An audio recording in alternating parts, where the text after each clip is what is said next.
Is there a plot to rig Malava parliamentary by-election?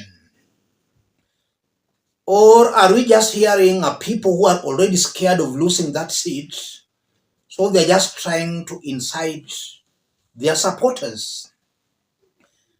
Let's listen to Seth Panyako, opposition's candidate for Malava parliamentary by-election.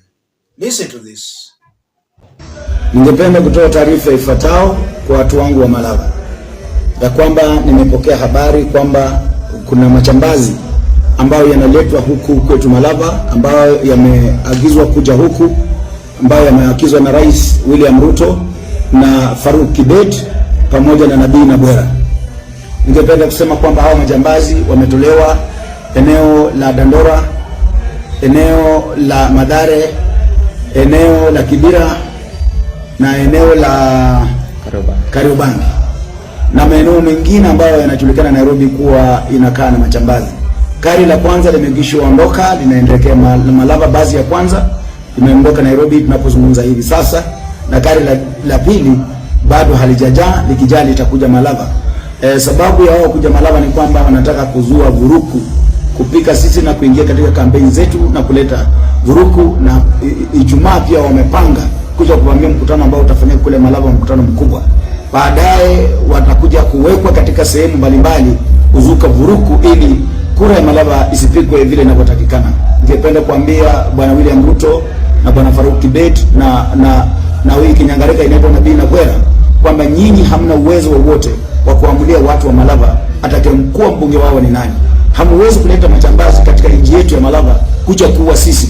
Ndio tunajua mnapenda damu, mnapenda mauaji, lakini sisi watu wa Malava ningependa kuhakikishia kwamba tuko tayari kulinda nchi yetu ya Malava, na tuko tayari kulinda heshima ya Mluya, na tuko tayari kukufa kwa ajili ya heshima ya Mluya. Kwa hiyo Rais William Ruto, watu wamekukataa. Wacha watu wachague kiongozi wanaomtaka. Ukijaribu kuleta mambo ambayo Samia Suluhu alifanya kule Tanzania, tuko tayari kama wananchi kuingia State House na kung'oa mamlakani. Mimi niko tayari kabisa. Hatutakubali hata siku moja mtu mmoja au watu wawili kushika nchi hii mateka na kunyima Wakenya uhuru wa kupiga kura na kuchagua viongozi wao. Kwa hivyo nyinyi vijana ambao machambazi ambao mnatoka Nairobi, mjue kwamba tunawangoja na tunawasubiri hapa Malava. Do you agree with Seth Panyako, or is Seth Panyako just sensing defeat, so he's trying to incite his supporters? We are in a game of politics, and anything is possible. What Panyako is saying might be true, or it might be a reverse psychology.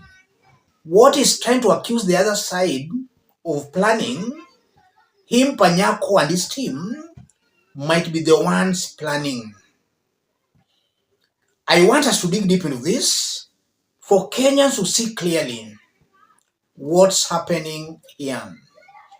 If you are watching us but you have not yet subscribed, subscribe, give the video a like. Let's proceed. What do you think is happening in Malava constituency? For those who don't know, Seth Panyako supported William Ruto in 2022 presidential election. He was the UDA's Malava parliamentary candidate. He missed that seat with a very slim margin. So if he says William Ruto has failed, Seth Panyako did campaign for Ruto, as some Kenyans were complaining against Ruto. It's only recently that Seth Panyako differed with Ruto.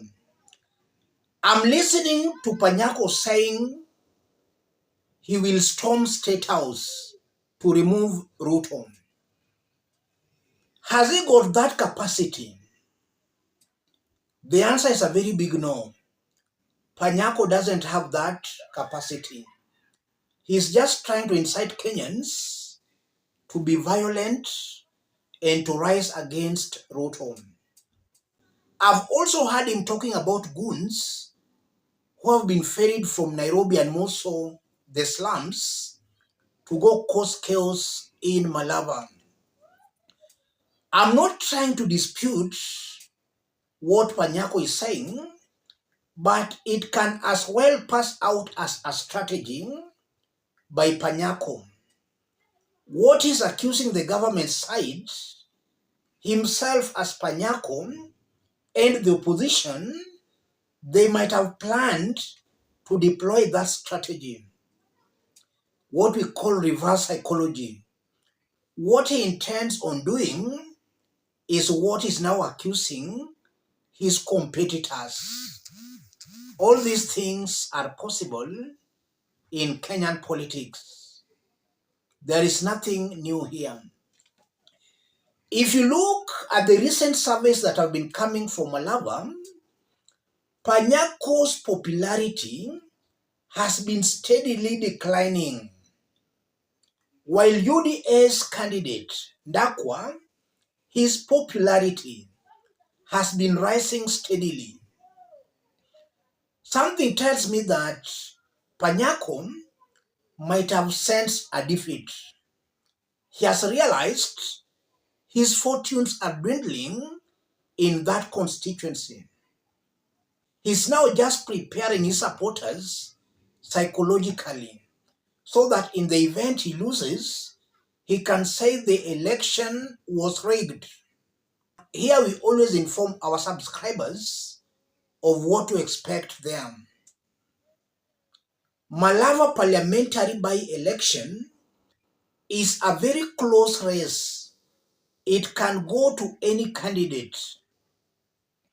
Panyako can win, or Ruto's candidate Ndakwa can win. If Panyako loses, he should not incite Malava residents that there was rigging.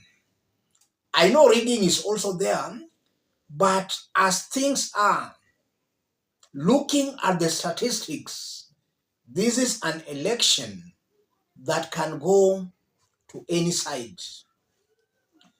Also listening very keenly to Seth Panyako, he's also trying to bring the aspect of Tanzania, that Ruto should not try doing what Samia Suluhu did in Tanzania. One thing that Seth Panyako should understand, Tanzania's demonstrations failed because the politicians did hijack them. If the politicians could have not hijacked the demos in Tanzania, maybe Tanzanians who were demonstrating could have won. The moment politicians hijacked the demos were thwarted. Look at Kenya's 2024 Gen Z protests. When the protests started, they were largely successful in that Kenyans, irrespective of party affiliations or tribal affiliations, they were all on the streets saying Ruto must go. When politicians hijacked the demonstrations failed. Seth Panyako should allow Kenyans to chart their own political destinies.